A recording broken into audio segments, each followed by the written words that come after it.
Mr. Felipe Balicod from Tuguegarao. Jomar, ito na yung second natin. Ang ganda din ng katawan nito.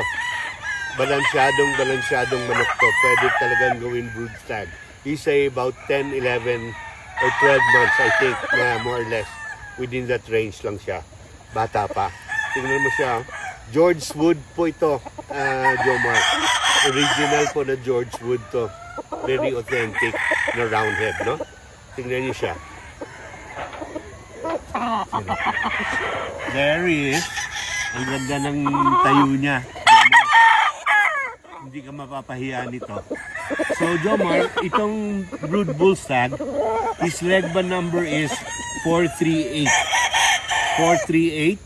And the two pure pullets na Boston, roundheads also, the leg band number is 1355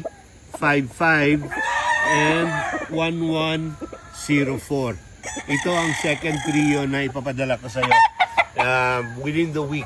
Kung mapapadala ko by the weekend siguro, I will just coordinate with you, Jomar. Salamat po, Jomar, for considering Boy J. Lunao Game Farm. Salamat po and ingat po tayo.